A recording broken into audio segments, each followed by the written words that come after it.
3M Philippine Sea, a steel island 337 meters long and 100,000 tons heavy, is cutting through open ocean carrying 90 combat aircraft, 4,000 souls, and enough firepower to level a country powered not by fuel, but by the splitting of atoms at this exact moment, 1,800 kilometers away.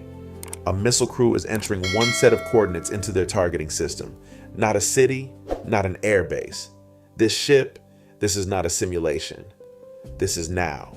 To understand why this vessel is both the greatest feat of military engineering ever built and the single most wanted target on the planet, we have to start from the inside. The most expensive machine ever launched into water, $13.3 billion. More than the GDP of 30 sovereign nations. More than NASA's annual budget. More than the combined defense spending of most countries on Earth. And it bought exactly one ship, the USS Gerald R. Ford. But the price tag is not the point. The point is what that money actually built, because what sits inside this hull is not an evolution of the aircraft carrier. It is a complete reinvention of one, the death of steam and what replaced it. For 70 years, every American carrier launched aircraft the same way: a steam catapult, a controlled explosion of pressure hurling jets off the bow. The Ford class buried that system entirely.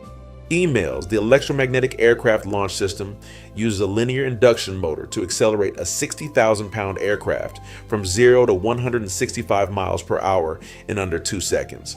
No steam, no mechanical recoil, just a precisely programmable surge of electromagnetic force, tunable in real time for any aircraft in the inventory, from a 44,000-pound F/A-18E to a lightweight drone. The sortie rate improvement over Nimitz-class carriers is 33% in combat. That means more aircraft airborne, more strikes per day, more sustained pressure than any previous carrier could generate. The power plant that outlives its crew.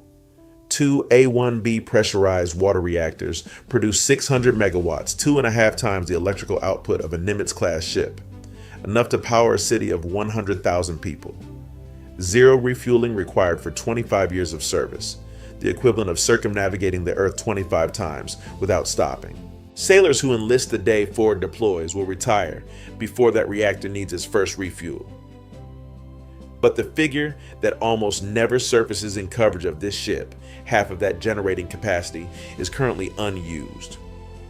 The Navy deliberately built 300 megawatts of surplus power into a hull whose current weapons cannot consume it.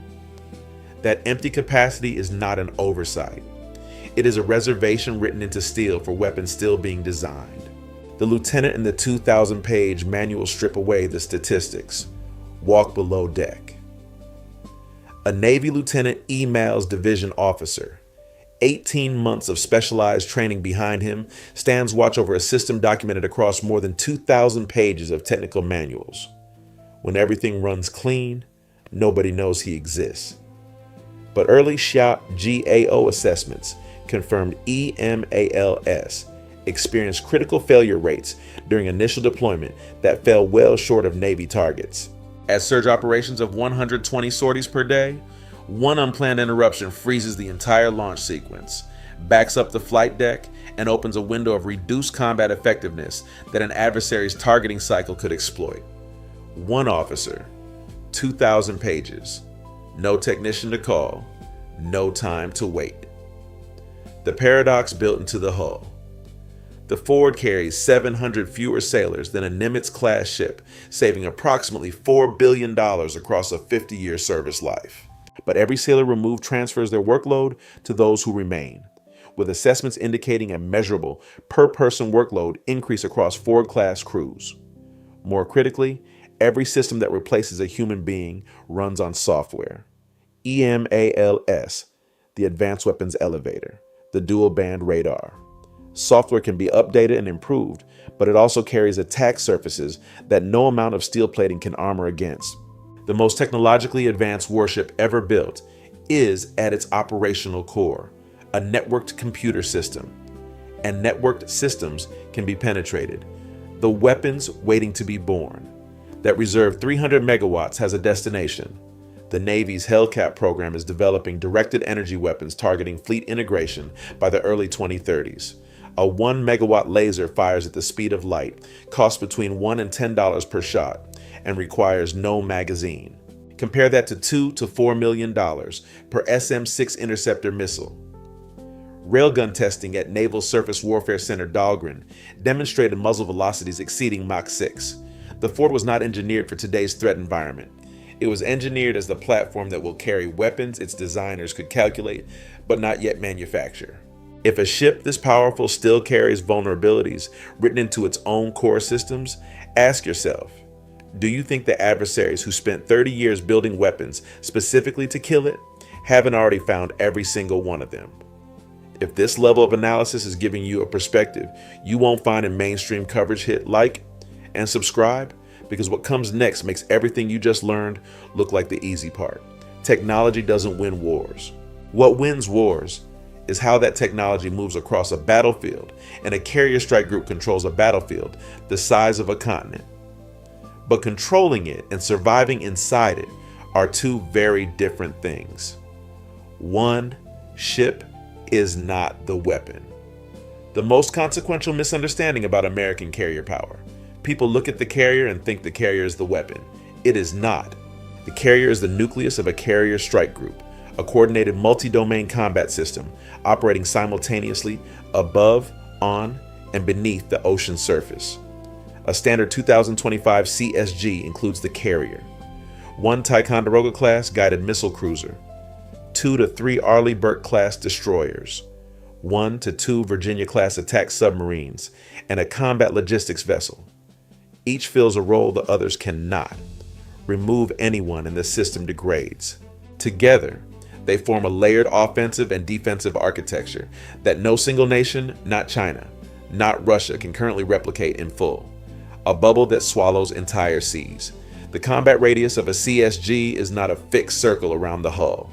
It is a dynamic envelope generated by every platform within the formation. An F/A-18E/F.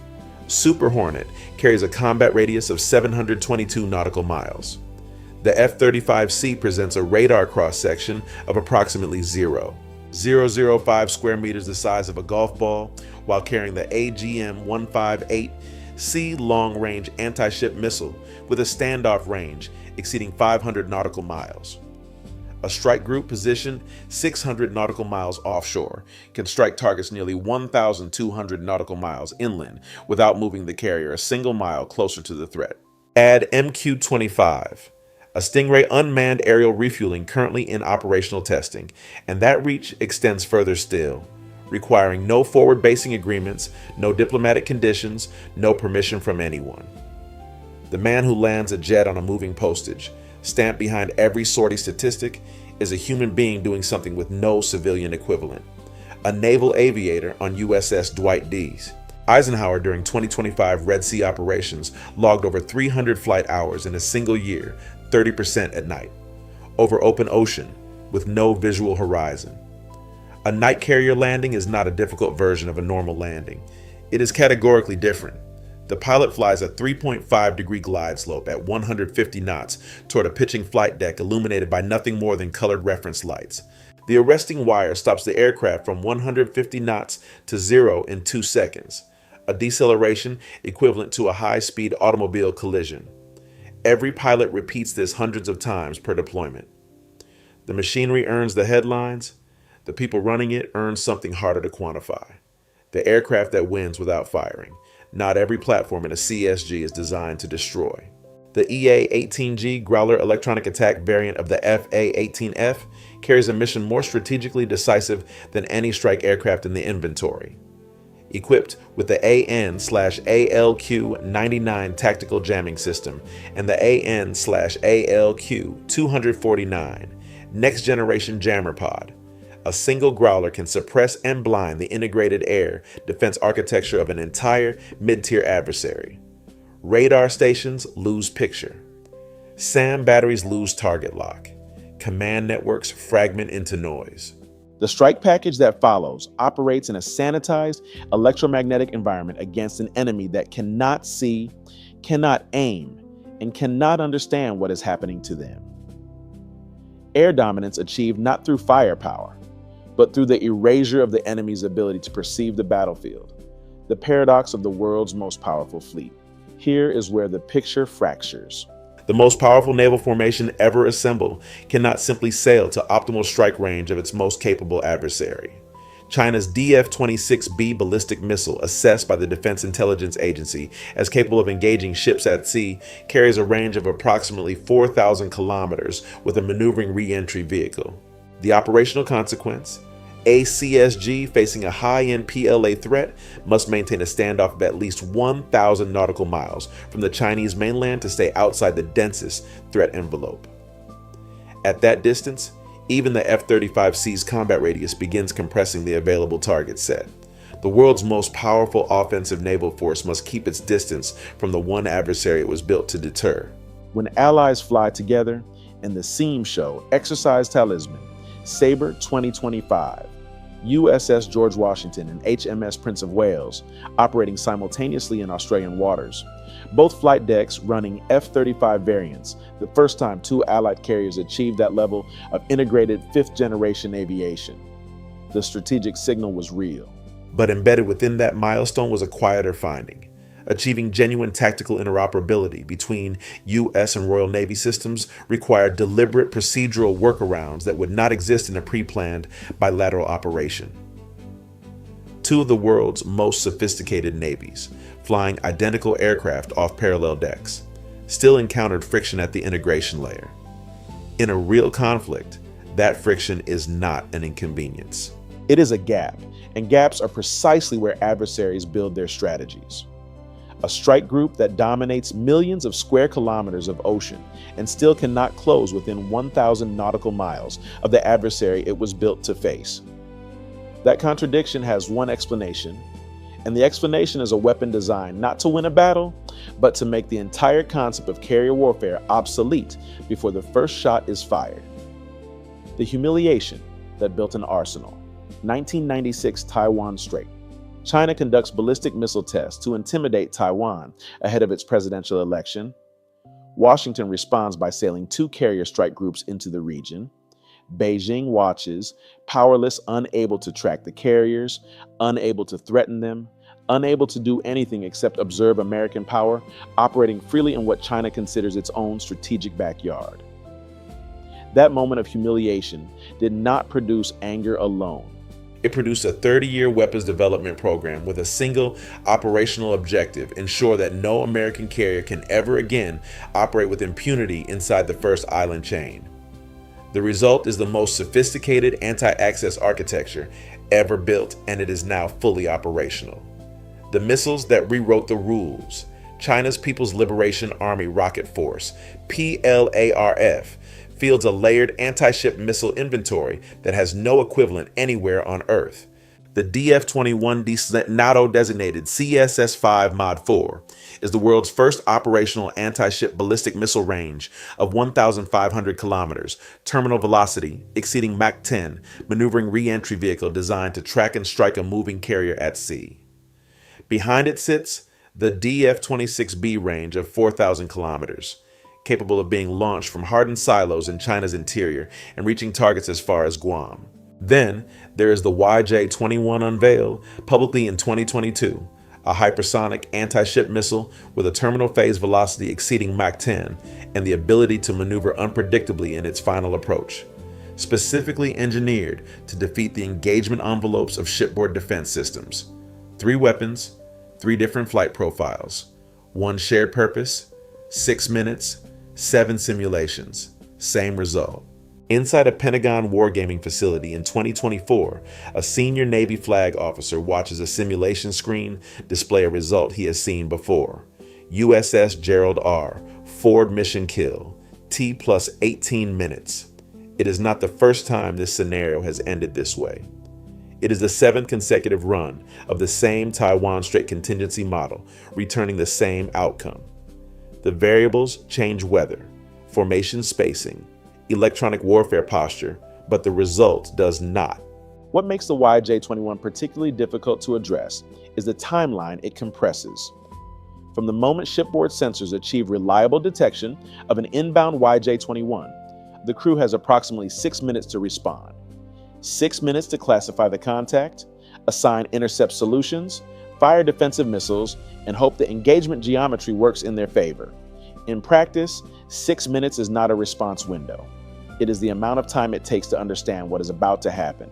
The Saturation Doctrine, China does not plan to fire one missile at a carrier. PLA Doctrine, as assessed by the Office of Naval Intelligence, envisions simultaneous saturation strikes launching 20 to 40 warheads against a single high-value target from multiple vectors, altitudes, and trajectories simultaneously. The purpose is not to guarantee that every warhead hits. The purpose is to guarantee that no defensive system can intercept all of them. A single SM-6 interceptor costs between $4 million and $5 million per round. A single DF-21D costs approximately $10 million to manufacture. But one DF-21D does not arrive alone. It arrives as part of a salvo designed to overwhelm a defensive magazine that carries a finite number of interceptors. Fire 40 missiles at a ship carrying 60 SM-6 rounds, and the math favors the attacker before the first weapon crosses the horizon. The $13 billion arithmetic problem. The cost of symmetry embedded in this equation is the strategic paradox that no carrier advocate has cleanly resolved. One Ford-class carrier costs $13.3 billion. One DF-21D costs roughly $10 million. The ratio is 1,330 to 1. An adversary does not need to sink a carrier to win that exchange. They only need to damage the flight deck sufficiently to halt flight operations, transforming a $13.3 billion combat platform into a $13 $3 billion vessel that cannot launch aircraft. That is a mission kill. And a mission kill achieved with $200 million worth of missiles against a $13.3 billion asset represents an economic victory so lopsided that it restructures the entire strategic calculus of carrier warfare. The kill chain that can be broken here is what the threat narrative consistently underweights. Hitting a carrier with a DF-21D is not simply a matter of launching a missile. It requires maintaining an unbroken intelligence chain surveillance satellites, identifying the carrier's position, maritime patrol aircraft or submarines, maintaining continuous tracking, targeting data transmitted to launch batteries, mid-course guidance updates keeping the re-entry vehicle on track, and terminal seeker acquisition of a moving target at hypersonic velocity, all without any link in that chain being disrupted. American submarines, electronic warfare aircraft, cyber operations, and anti-satellite capabilities exist specifically to attack every node of that kill chain before the missile ever fires. The weapon is real.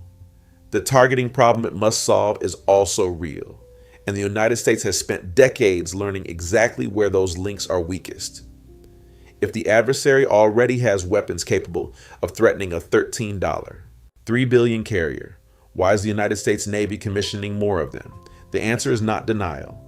It is a doctrine being rewritten from the ground up, layer by layer, around a new understanding of what these ships are actually for.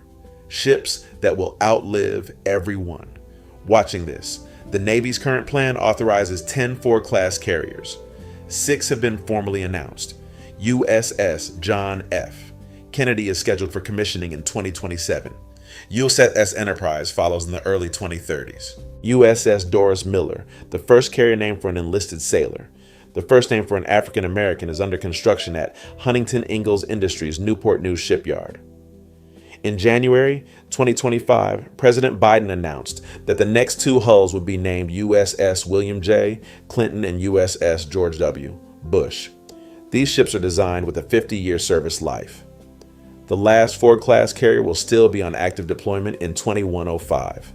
Every strategic decision being made today about these ships will shape a security environment that none of the people making those decisions will live to see. The engineers who age with the ship. At Newport News Shipbuilding, the average construction timeline for a Ford-class carrier runs approximately 9 years from keel laying to commissioning. Engineers who joined the program as junior designers in their late 20s will be approaching 40 before the ship they worked on enters service. Welders, systems integrators, nuclear engineers, entire professional generations are invested in a single hull. Huntington Ingalls employs over 25,000 people directly on naval construction programs, with supply chains extending across hundreds of subcontractors in more than 40 states. The carrier is not just a military asset. It is an industrial organism that sustains communities, develops specialized expertise that cannot be rebuilt quickly once lost, and represents a manufacturing capability that, once dismantled, takes decades to reconstitute. The drone that changes the reach equation, the MQ-25. A Stingray unmanned aerial vehicle is currently in operational testing with the U.S. Navy and represents the most significant change to carrier air wing capability since the introduction of jet aircraft. The Stingray is not a strike platform. It is an aerial refueling tanker, an unmanned aircraft that can transfer fuel to F/A, 18E/F Super Hornets, and F-35Cs in flight, extending their combat radius by up to 50% without requiring a human pilot in the tanker aircraft. A carrier air wing equipped with MQ-25A tankers operating from the flight deck effectively extends the CSG strike reach without moving the carrier closer to the threat. It also frees the manned strike aircraft from the tanker mission. They currently perform themselves, recovering sortie capacity that was previously consumed by the logistics of keeping other aircraft fueled. The laser that flips the economics of war. The Hellcat program, high energy laser counter, anti-ship cruise missile, represents the answer to the cost asymmetry problem that has dominated carrier vulnerability discussions for a decade. A 1 megawatt directed energy weapon fires at the speed of light, with an engagement cost of between $1 and $10 per shot, against a $10 million DF-21D or a $2 million subsonic cruise missile. That is an economic inversion so complete that it restructures the entire attacker-defender cost equation. The Ford class was built with 300 megawatts of surplus electrical generating capacity, specifically to power these systems when they reach operational readiness in the early 2030s. The ship was designed for weapons that did not yet exist, and those weapons are now close enough to see. The paradox that defines modern carrier power. China operates 3 aircraft carriers. The Liaoning and Shandong are conventionally powered, with ski jump launch systems that limit the aircraft they can operate and the payload those aircraft can carry. The Fujian, commissioned in 2024, uses electromagnetic catapults, similar to EMALS, a significant capability step. But hardware is the smallest part of the gap.